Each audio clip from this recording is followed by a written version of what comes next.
tindakan upaya putus asa, Mas Pipin? Yang pertama saya ingin mulai mengkritisi cara pandang yang menurut saya keliru. Melihat pemilu seperti perang yang disampaikan oleh Bang Fahri ini bahaya sebetulnya.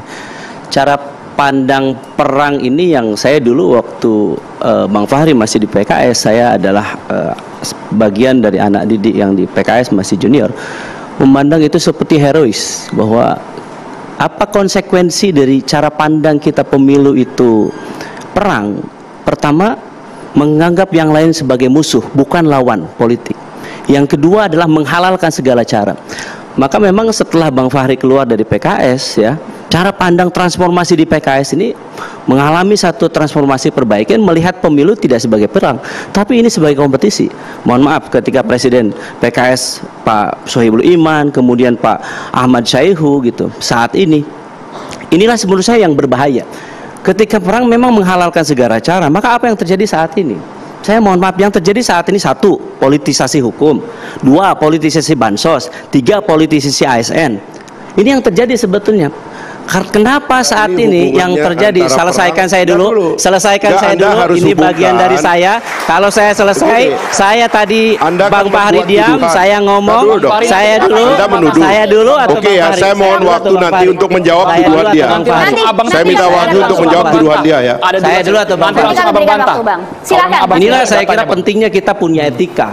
Jadi ketika diskusi saja, saya kira kita harus memahami bahwa kenapa kekhawatiran kita sekarang itu, mohon maaf ya, daya kritis. Saya ini dulu juga bekerja sama dulu ketika jubirnya dengan Bang Daniel, ketika melihat fenomena banyak politisasi bansos ketika 2018, kita sangat keras. Tapi saat ini mohon maaf, itu tidak dilakukan. Kenapa? Karena sekarang menikmati itu. Saya kembali, kenapa saat ini para kalangan akademisi, rektor, menurut saya harusnya kita berkah, terima kasih, apresiasi kepada mereka. Karena apa? Ini sudah offside. Saya katakan bahwa politisasi hukum sudah jelas ini. Pertama, politisasi hukum sejak MK memutuskan, kemudian MK kemudian memberikan teguh hukuman pemberhentian terhadap pamannya Gibran, ya.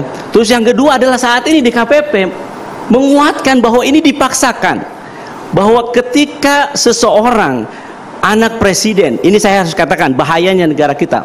Kalau misalnya anak presiden saat ini kemudian dicalonkan dan kemudian berusaha untuk mempolitisasi hukum, kemudian saat ini mempolitisasi bansos untuk pemenangan tertentu, maka yang kita khawatirkan adalah nanti gubernur ingin melanggengkan kekuasaan keluarganya, maka dia juga melakukan politisasi bansos, politisasi hukum peraturan di daerahnya. Bupati juga begitu, kemudian nanti kepala desa juga begitu. Saya katanya kepada anak-anak muda saat ini, kalau nanti virus nepotisme ini menjalar kepada seluruh rakyat Indonesia, kapan kita yang bukan anak-anak berkerah putih ini, yang bukan anak-anak yang punya darah biru ini menjadi pemimpin di bangsa ini? Kalau kita semua membiarkan fenomena ini, saya harus katakan, di saat kita mohon maaf, Pak Prabowo mangga terima kasih menyampaikan permohonan maaf dan sebagainya, tapi judul ini sudah tepat, panas di luar pentas. Saat ini sebetulnya panas di lapangan. Saya tadi misalnya dari Purwakarta, Karawang, Bekasi ketemu dengan ribuan orang. Apa yang dikhawatirkan saat ini? Politisasi bansos. Dengan mudahnya memang tidak ada saat ini, hanya ada beberapa video di situ distempel bansosnya pakai gambarnya salah satu calon misalnya. Tetapi saya harus katakan bahwa ada di bawah itu gerakan mengumpulkan KTP untuk mendukung salah satu calon tertentu dan kemudian didaftarkan sebagai penerima bansos. Ini kalau katakan laporkan, sudah. Saya tahu kalau 02 ngomong begini, sudah dilaporkan, sudah dilaporkan. Tinggal permasalahannya, apakah ini diproses secara hukum atau tidak? Kalau misalnya diproses, iya diproses, kira-kira memenuhi rasa keadilan atau tidak? Jika ini terus menerus, saya khawatir kita permisif. Saya harus katakan ini early warning bagi kita semua dan bagi penguasa saat ini. Kalau ini terus berlanjut, maka kemudian nanti kita tidak tahu bagaimana hasil pemilu selanjutnya. Kita khawatir nanti, kalaupun nanti ini terjadi, ada delegitimasi terhadap proses pemilu dan proses pilpres saat ini. Respon Anda, Bang. Sudah nyala, Bang? Langsung saja, Bang. Saya tidak mengerti struktur dari pikirannya, tapi karena ada yang terkait dengan saya, seolah-olah saya keluar dari PKS menyebabkan PKS, nggak tahu lah tadi dia ngomong apa, saya nggak tahu. Padahal proses saya keluar dari PKS itu adalah karena dipecat, dan dipecat tanpa kesalahan. Itulah menyebabkan saya menang berkali-kali dalam peradilan, dan bahkan itu sebenarnya menjadi jurisprudensi bahwa wakil rakyat yang dipilih oleh rakyat itu dapat bertahan di lembaga legislatif meskipun dia tidak punya partai. Dan itu sebenarnya perjuangan kami sekarang di Partai Gelora, bahwa partai politik hanyalah alat yang dipakai untuk menjabat ketika dia dipilih oleh rakyat. Begitu dia dipilih oleh rakyat, maka kekuatannya sebagai wakil rakyat tidak boleh dijatuhkan oleh partai politik. Itu yang terjadi dengan saya gitu loh. Nggak ada hubungannya dengan soal-soal yang disebutkan tadi, kemudian pemerintahan ini menjadi otoriter dan sebagainya, itu nggak ada hubungannya. Ini adalah proses yang saya dikeluarkan tanpa alasan, tanpa kesalahan, diadili tanpa alat bukti, dan saya laporkan ke pengadilan. Pengadilan mengatakan Anda salah semuanya, peradilan yang Anda buat itu melanggar HAM dan sesat, bahkan kemudian didenda 30 miliar. Jadi nah itu belum, itu nanti kita pikirkan itu. Jadi saya kira ini problemnya adalah yang saya katakan tadi, struktur dan sistem yang kita buat ini sudah mapan, sudah baku. Sebab kalau setiap dalam peperangan ini kita menganggap sistemnya tidak ada, dalam pertarungan ini sistemnya tidak ada, wah itu berbahaya sekali. Dan jangan lupa, ya ini dia mendramatisir istilah perang itu. Perang itu filosofi sebenarnya, seperti kata konflik, ya, perbedaan itu apa namanya, filsafat, ya.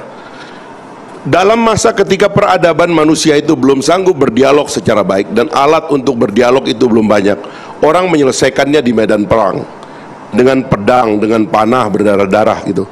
Tapi dalam demokrasi, peperangan kita adalah peperangan kata-kata. Yang kita ungkapkan adalah sekedar pendapat kita tentang satu persoalan, dan kita minta pendapat orang lain tentang persoalan. Tidak usah di sini bawa simbol, bawa apa nama, instrumen-instrumen primordial, kekerasan dan sebagainya, tidak. Itu yang disebut dengan perang di dalam demokrasi adalah perang damai. Ya, Bang. Karena itu kata-kata gitu loh. Oke, Kang Pipin. Ya, saya ingin menyampaikan bahwa Pak Fahri ini kalah sebetulnya, terakhir di PK, kalah di PKS. Saya kira itu di situ, dan memang keadilan itu kita tidak membahas ini ngawur lagi nih. Ya sudah, saya kan mengklarifikasi di akhir ya, supaya clear. Saya kira karena saya ingin menyampaikan itu. Yang kedua, karena beliau selalu mengatakan tidak bersalah, tidak bersalah. Menurut saya oke, cukup, dan memang bersalah akhirnya keputusannya. Yang kedua, saya ingin mengatakan, kenapa saya mengatakan bahwa yang selama ini mendramatisir kan Bang Fahri, bahwa seakan ini perang. Ini kan bahaya sebetulnya. Antara cara paradigma perang dan kompetisi, dua hal yang berbeda. Satu bisa menghalalkan segala cara, satu bisa saling membunuh. Yang satu kompetisi fair, satu lawan politik. Setelah itu selesai.